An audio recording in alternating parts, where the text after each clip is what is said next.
Story recapped here. Today, I'm going to explain an action, adventure, and comedy film called Small Soldiers. Spoilers ahead. Watch out and take care. Globotech Industries, the top weapon defense contractor, has just acquired Heartland Toy Company as part of their big move to incorporate battlefield technology with home consumer products. Heartland's head toy designers, Erwin Wayfair and Larry Benson, meet with the executive assistant, Ms. Cagle, ahead of their big meeting. She briefs them about the company and leads them to a room. The designers meet Globotech CEO Gil Mars, who wants to hear their ideas about creating a new toy line. Erwin nervously presents his design, a team of hybrid monsters called the Gorgonites, led by a character named Archer. On the other hand, Larry swiftly delivers his design, a team of toy soldiers whom he calls the Commando Elite, and is led by Chip Hazard. Gil selects Larry's idea for the project, and makes Erwin's Gorgonites the enemies of the Commando Elite. He then takes the idea a step further and orders a team to create a toy that moves and talks back as the children play with it. These will be actual live-action toys capable of playing back. After the meeting, Ms. Cagle informs the two that Gil has given them 3 months to complete the entire project. She also gives them their security cards and unique passwords to the company's online account. Later that night as they work on the designs, Larry accidentally forgets his password and inputs Erwin's password to search for internal parts. He then orders thousands of military-enhanced microprocessor chips. The new toy line is soon completed and is packed for shipping. Meanwhile, on the other side of town, Alan Abernathy tends to his family's toy store. The business has been slow and the store is on the verge of closing.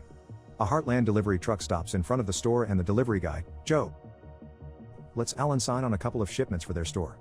Curious by the new toy line, Alan activates Chip Hazard and Archer. Alan is excited to see that the toys can move, talk, are voice activated, and even have a two-way radio system that acts as a walkie-talkie. He asks Joe if he could lend him the set and he'll pay him the money by the time the whole set is sold. Joe agrees and gives him a whole set. Alan leaves the toy in the back room as he sets up the rest of the action figures in the shop. Unbeknownst to him, Chip Hazard and Archer can move on their own and are about to start a war. Back at the front counter, Alan's neighbor and biggest crush, Christy Fimple, arrive with her little brother, Timmy, to pick out a toy for his birthday. Timmy sees the new toys and decides that it's what he wants for his big day. Christy asks Alan to reserve Chip Hazard for her brother and the two leaves. Alan looks out the store in dismay as he sees Christy's boyfriend, Brad, parked by the curb to kiss her. He returns to the back room and puts the toys back in their boxes. He finishes setting up the display, closes the shop, and brings his father's ticket. At their home, Alan's father, Stuart, is in a panic state as he prepares his things for his trip to attend a business seminar. His wife, Irene, tries to calm him down, but his nerves are rattled again by a ruckus coming from the Fimples' yard. It turns out, Christy's father, Phil, is hacking down a tree branch that's blocking his satellite dish. Stuart curses him out but his wife ushers him inside. Alan arrives just in time to give his father his plane ticket. Stuart thanks him, bids them goodbye, and leaves for his seminar. A little later, Alan is working on his homework when he finds one of the Gorgonites, Archer, inside his backpack. He activates the toy and is shocked when Archer suddenly talks back and repeats his name. Thinking that it must be his imagination, Alan goes back to studying. Meanwhile, back at the toy store, Chip Hazard breaks free from his box and frees the other members of the Commando Elite, Butch Meathook, Nick Nitro, Brick Bazooka, Link Static, and Kip Collagen. They set out on their mission to destroy all Gorgonites. Back at the house, Alan falls asleep studying and Archer comes back to life. He opens the computer and starts searching for a land called Gorgon. Suddenly, the cat climbs up on the desk and starts licking Archer. Alan wakes up and discovers that Archer is an actual live-action toy that has a mind of its own. Archer tells Alan that their only goal is to set the Gorgonites free. Back at the toy store, Chip heads the Commando Elite team and breaks the Gorgonites from their boxes. An all-out war starts and continues into the deep of the night. When morning comes, Alan finds all the toys missing from their boxes. Archer tells him that the Commando Elite must have fought them through the night. All that was left were pieces of one of the Gorgonites, Troglocan. Christy arrives and assumes that the store has been robbed and helps Alan clean up. They bond quickly and soon learn that they have more interests in common than they think. Stuart arrives and Alan almost gets away with it until he finds out that the toy ship is broken. He also realizes that most of his workshop tools are gone. As Christy leaves, she hands him Archer, whom she kept away from his dad's sight. Alan stuffs the toy in his backpack and rides his bike home. Unbeknownst to him, the Commando Elite is keeping an eye on him and is launching an ambush. They launch Brick onto the bike but he's soon chased by a dog. Alan fends the dog away as Brick makes his way to the boy's backpack. He loses his grip and finds himself at the wheel again. The bike hits a pothole and Brick crashes onto the road in pieces. The Commando Elite tapes Brick back together and discovers Alan's house.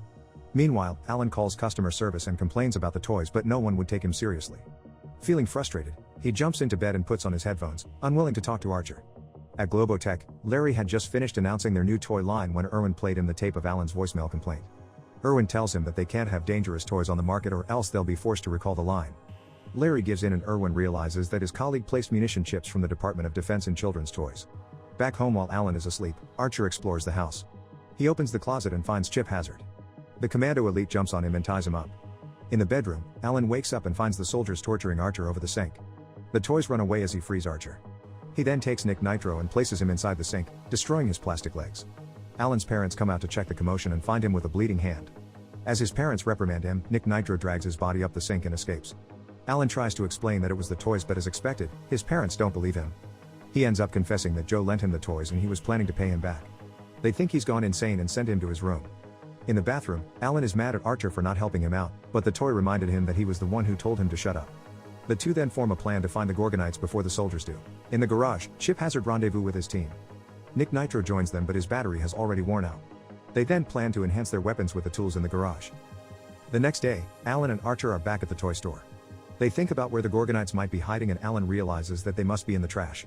He goes to the dumpster behind the store and finds the rest of Archer's team: Ocula, Punch It, Scratch It, Insaniac, Slamfist, and Troglocan.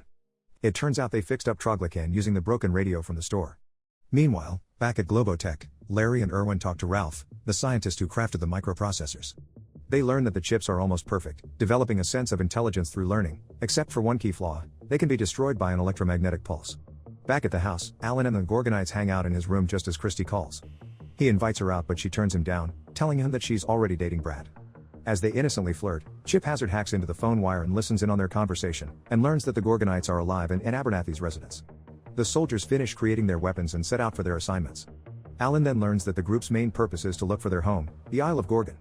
He feels bad for telling them that the Isle of Gorgon doesn't exist and they'll have to find their own home. Meanwhile, across the yard at the Fimples, Phil and his wife, Marion, are settling in for a night in front of their brand new, high-tech television set. The soldiers sneak into the room and fire a few sleeping pills into their drinks. The two soon fall asleep, and the troop sets camp in Christy's bedroom. Timmy arrives and tries to play with them, but they quickly attack the boy and tie him up before throwing him into the closet. The troop soon finds Christy's doll collection. They integrate the dolls into their army by recreating Nick Nitro's chip into each of the dolls' brains. Now, the microchip has turned the dolls into an army of violent zombies ready for action. Back at the house, Alan teaches Archer about the wind and how there are some things that you can't see, but it doesn't mean that they don't exist. Archer feels reassured that if they keep looking, they will eventually find the Isle of Gorgon. When Christy gets home, she doesn't notice her parents knocked out and her brother in the closet. She rejects an invitation from Brad to hang out and heads up to her bedroom. When she opens the door, she's shocked to see the assembly of zombie dolls that have formed. She screams as the dolls take her down by the feet and tie her up. It's time for the dolls' revenge. Brad hears Christy's scream and rushes to her bedroom only to find her overtaken by the dolls. The toys lunge at Brad and he throws away the dolls. The Commando Elite arrives and fires a flamethrower at him, making him trip all the way down the stairs. Brad takes his flaming pants and runs out of the house. At Abernathy's house, the soldiers shoot a videotape through Alan's bedroom window. It's a recording of Christy. They forced her in front of the camera and are making her deliver a message to them. In exchange for Christy's safety, Alan must hand over the Gorgonites to them. Feeling determined, Alan conjures up a plan of counterattack. He delivers a box labeled Gorgonites in front of the Fimples house. With the soldiers distracted, he runs to the backyard and fires a rocket that sends Archer parachuting into the Fimples house. Archer opens the back door and lets Alan in. They find the Fimples asleep and head over to Christy's bedroom while the soldiers drill a stick of dynamite into the box. Alan is disturbed to see the dolls and they try to take him over. Archer cuts off the rope from Christy's hand and now that she's free, she starts hammering the toys with a baton. The box outside explodes, but much to the troops' dismay, it's only a decoy. Christy gives Alan a kiss for saving her and another kiss to officially mark their relationship. When they run downstairs, the soldiers fire a flamethrower at them. The two escape through the bedroom window. As they run, an explosion comes from the garage and the troop drives out in their weapon-optimized vehicles. They fire at Alan's leg and take him down. Christy takes the motorcycle and rescues Alan. They escape, but the soldiers are now in pursuit, firing at them with their weapons. Chip Hazard launches a rocket at a tree that narrowly misses the two. They fire another rocket, this time taking down a lamppost. The two drive through a ditch and destroy several of the Commando Elite as they crash and burn into a canal. Unbeknownst to them, Chip Hazard is still alive. He washes up at a nearby parking lot and sees the factory creating the Commando Elite toy line. He has just formed a new plan to retaliate. He sneaks into one of the trucks and threatens Joe with a blade. By the time Alan and Christy arrive home, the Fimples are already in a big argument with the Abernathys. They try to explain the situation to their parents, but they won't believe them. As the Fimples try to leave, Larry and Erwin arrive. They confirm what Alan has been alleging all along. Stuart punches Larry in the face and tells him that his toys almost killed his son. On the other hand, Erwin is delighted to see his designs come alive. Suddenly, the lights go off. The soldiers have cut off the power supply. They spot the toy truck outside the house and see more Commando Elite soldiers rallying up. They are now in big trouble. Archer tells Alan that they have to surrender because the Gorgonites must lose, it's what they were created to do.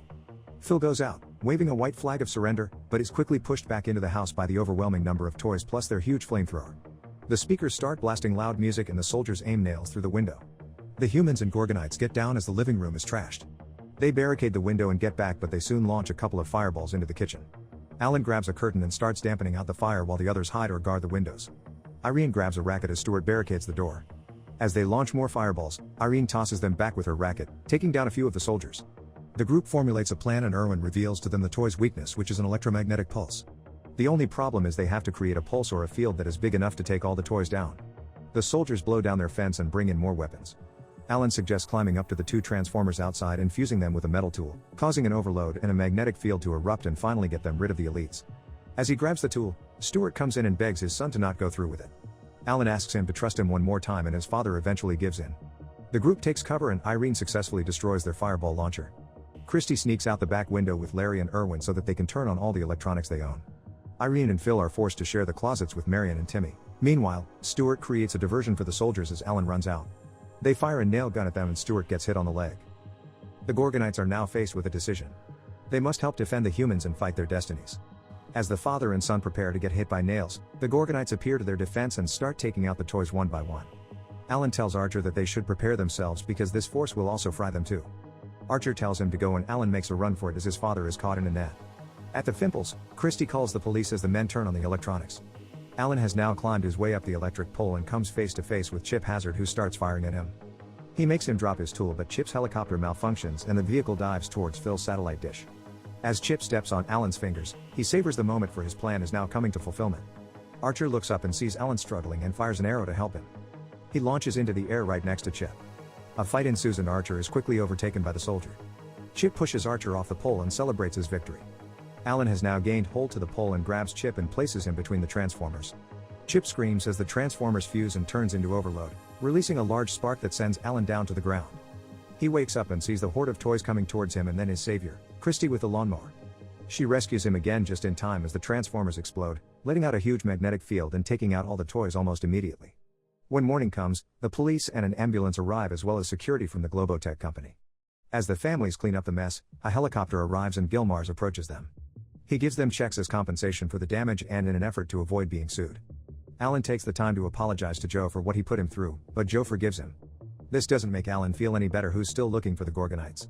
On the upside, he's got a new girlfriend now and he gives Christy another kiss after everything they've been through. A few hours later, Alan is still cleaning up the mess in the yard. He finds Archer's bow and then lifts up Phil's satellite dish. To his surprise, he finds the Gorgonites alive and well. They have survived the blast.